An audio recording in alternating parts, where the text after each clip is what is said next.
Okay, so this is the repeater design tool. To get to here, you would go into your buildings. So here are all your buildings, and the actions button here, you would just click design building map.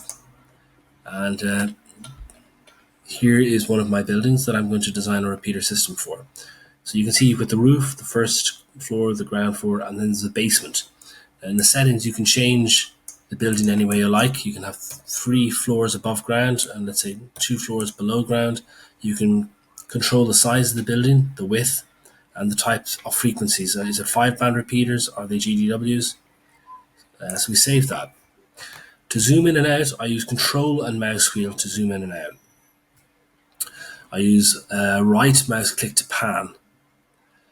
On the right hand side, you can see the items that I can drag into this canvas. And then you've got this table below, the dB loss at node, which I'll explain in a second. So if I drag in a Yagi into the roof section here, we can zoom in here. I can then drag in a repeater here, and let's drag in an antenna. So this would be a simple system here. I can then draw a cable from the Yagi to the repeater, and I can draw a cable from the repeater to the antenna. I can label these, so I'll call this R1 for repeater 1, and we'll call this antenna 1, let's say. Now, if I click the cable, I can specify the type of cable. We're going to be using SD400 for all our designs, although you can use the higher quality SD600 or the lower quality SD240. You specify the cable length. I'm going to say it's 20 meters. And then I can specify this cable length. Let's say it's 20 meters. I can show the lengths here with this button, and it shows the lengths of the cable.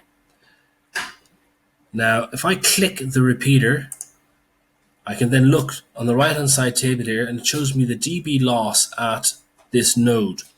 This table is giving me the loss across this cable.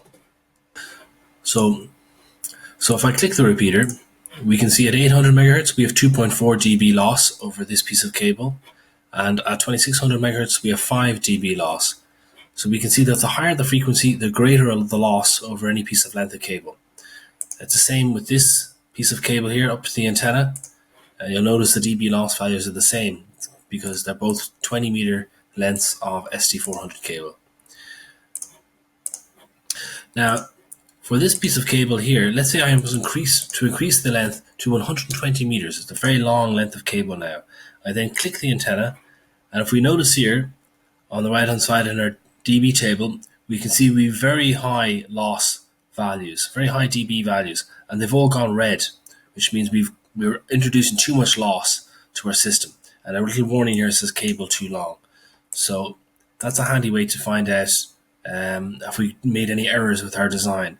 So let's reduce this back down to, let's say, 50 meters. And now we click the antenna. Now we've improved 800, 900, and 1800 megahertz, but the top two are still red. So we need to reduce it even more. Let's try 35. Click the antenna.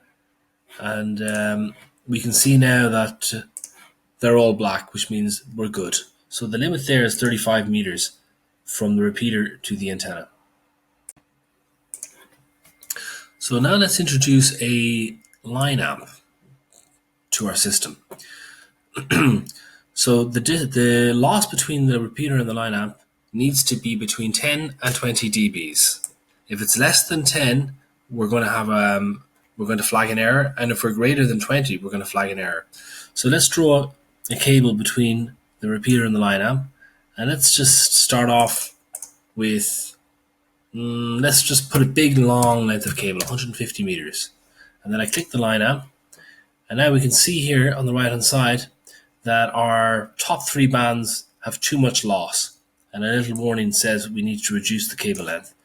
That's fine. Okay, let's put in 80 meters. So now we can see we still have an error, but at this time it says, although the top 4 bands are fine, the lower band has too much attenuation on it, and it says install a low band attenuator. So we can do that. That's an 80 meter length of cable.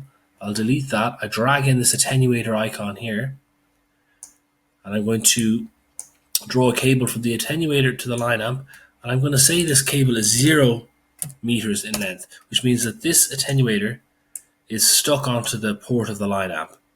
I then draw a cable from the repeater to the attenuator, and I put in my 80 meters. Now, if you just zoom in here so we can see this more clearly, now we can see that this is a 0 dB attenuator. So if I double click, I can now select my broadband attenuators and my low band attenuators. And in this case, it has suggested I install a low band attenuator. So I'm going to install a 6 dB low band attenuator. Then I click my line amp, and it says here, reduce the cable length if you want to optimize 2600. Okay, so it's still saying I have a bit too much cable length there. So let's just reduce that to 70. This is to make a perfectly optimized system. And now we're all good. So by sticking a low band attenuator in there, and by reducing my cable to 70 meters, I've optimized the system perfectly. Now sometimes you will want to go beyond that, and you're going to accept this extra loss at the higher bands. And we see that in many installations, and it's fine. But to perfectly optimize it, next we want to put an antenna, let's say, on the output port of this line amp. The same rules apply with an antenna on the output port of a line amp as to an antenna on the output port of a repeater. It's the same deal. So if I was to stick in, let's say, a long piece of cable, let's say 120 meters, and then click the antenna, we can see that it just says the cable is too long. We need to reduce that length. And I know the optimal length is 35 meters if I want to get all bands, including the top band. Clear the errors, click that, and you can see that they're all black, which is good. Okay, we don't want to see any red. So other things you can do here, you can show the lengths of all the cables. I just click that button there, and I can see all the lengths.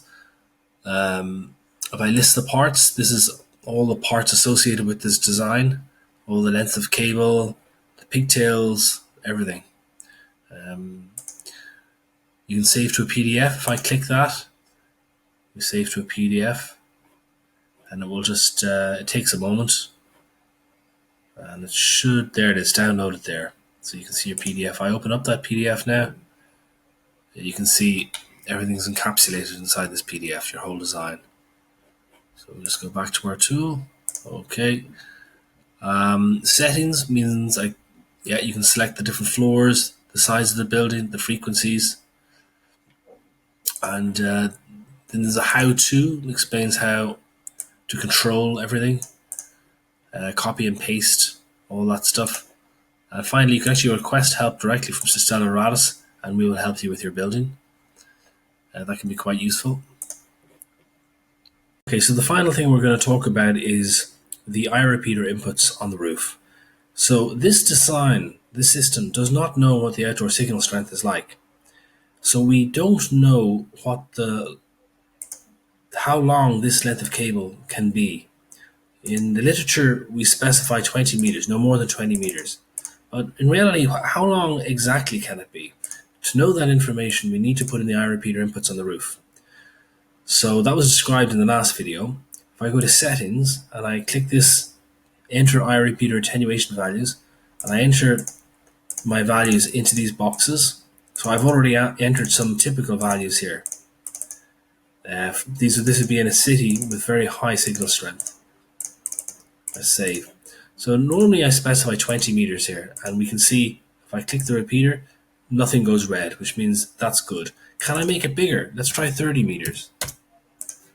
Click the repeater. We're still good. It still has, none of the values have gone red, which means I can use a 30 meter cable there if I want.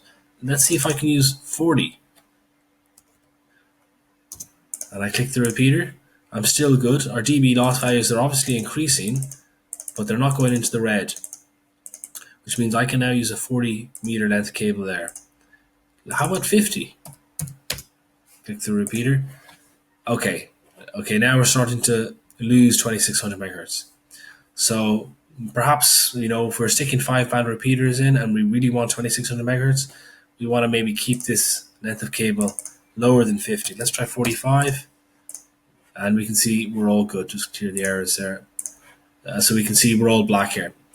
So in actual fact, in this particular design, with these eye repeater inputs here, the maximum length of cable is not 20, it's actually 45 meters. So that can be quite useful when installing in the city, to know that we can actually use 45 meters of cable between the Aggie and the repeater. Now bear in mind, if we were installing a tri-band repeater and we didn't require 2600, okay, let's go to settings, we're sticking in let's say a GDW repeater. So now we're only listening to GDW up to 2100 megahertz. Now can we go higher than 45? Let's try 60 meters. Click the repeater. Okay, it's a bit too high. 2100 megahertz is attenuated too much there.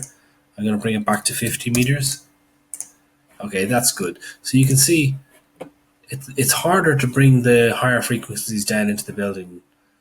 But at any rate, when we've got a lot of signal outside on the roof, and we know that because our I repeater is telling us that, we can see that we can actually increase this cable length from the Aggie to the repeater. So that can be quite useful to know that.